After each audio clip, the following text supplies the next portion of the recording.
Hello everyone. तो आप सभी कैसे हैं? सभी को गुड मॉर्निंग। तो आज हम बात करेंगे आपके सीटेट की।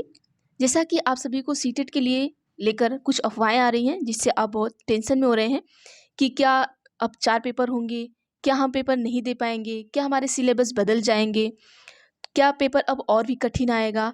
तो इस तरीके की चीज़ें लेकर क्या जो बीएड वाले हैं बस वही सीटेट दे पाएंगे, या जो डीएलएड वाले हैं सिर्फ वही दे पाएंगे, या बीएड या डीएलएड दोनों दे पाएंगे।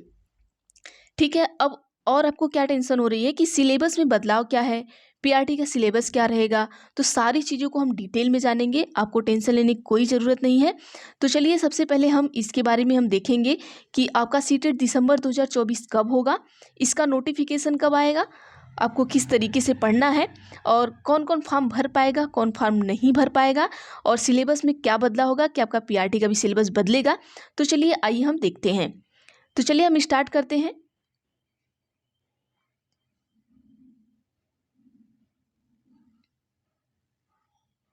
चलिए, तो यहाँ पर हम देख लेते हैं।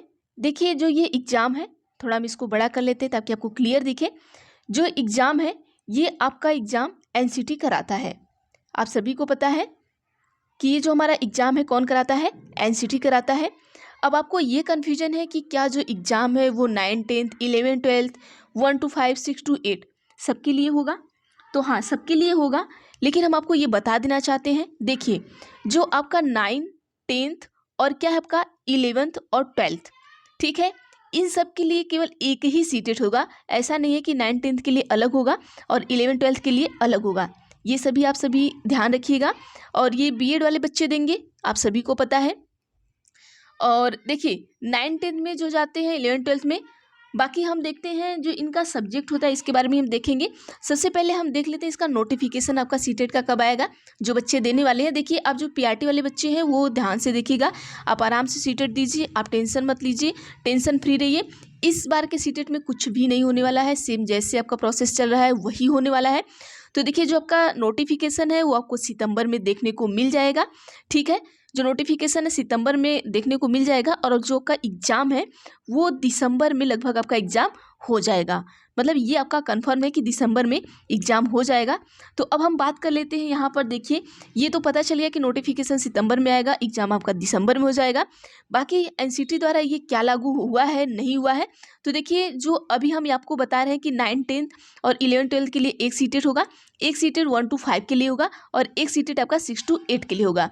तो कितने पेपर हो गए आपके? 3 पेपर हो गए, पेपर 1, पेपर 2 और पेपर 3। अब ये तो हो गए पेपर 1 और पेपर 2।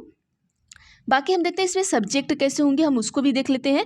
तो सब्जेक्ट में आपका जैसे कि सेम सेम सब्जेक्ट रहेगा, इसमें आपके सिलेबस में थोड़ा बहुत चेंजेस रहेगा, बहुत ज़्यादा नहीं रहेगा। जैसे आपके सब्जेक्ट में क्या आता है, जैसे सीडीपी आ गया, ठीक है, 30 नंबर का सीडीपी आ गया। फिर उसके बाद आपका 30 नंबर का क्या आ गया, लैंग्वेज आ गया। ठीक है, आप कितने हो गए आपके? 90 नंबर, 90 हो गए। अब आपको 60 नंबर आपका बचा है। तो 60 नंबर में आपका जैसे 6 to 8 में आपका एसएसटी और साइंस और मैथ आता है। ठीक है, जो बच्चे एसएसटी लिए हैं उनको एसएसटी 60 नंबर की आती है, जो साइंस मैथ लिए उनको साइंस मैथ आती है 60 नंबर की। ठीक है, तो ये आपका हो गया 150 नंबर टोटल। अब सेम इसी तरीके से जो 9, 10th के बच्चों के लिए होगा, जो उनका सब्जेक्ट हुआ, जिससे किसी का पॉलिटी है, किसी का हिस्ट्री है, किसी का हिंदी है, तो उनके सब्जेक्ट से उनको 60 नंबर के पूछे जाएंगे। लेकिन हाँ, यहाँ पर क्या होगा, जो क्वेश्चन पूछे जाएंगे उसके लेवल अच्छे खासे होंगे। बस यही चेंजेस होगा कि आपके लेवल बढ़ा दिए जाएंगे, बात यही है। बाकी अभी ये जो हमारा पेपर 1, पेपर 2 है, जैसे हो रहा है वैसे ही होगा। अभी पेपर 3 हमारा लागू नहीं हुआ है। जब पेपर 3 लागू होगा, कुछ ऐसे नोटिफिकेशन आएंगे तो हम आपको ज़रूर बताएंगे, क्योंकि ऐसा अभी कहा तो गया है कि पेपर 3 तक होगा, लेकिन अभी लागू नहीं हुआ है। और हमारे हिसाब से तो इस सीटेट में आपको ये लागू नहीं होगा, शायद अगले सीटेट में देखने को मिल जाए।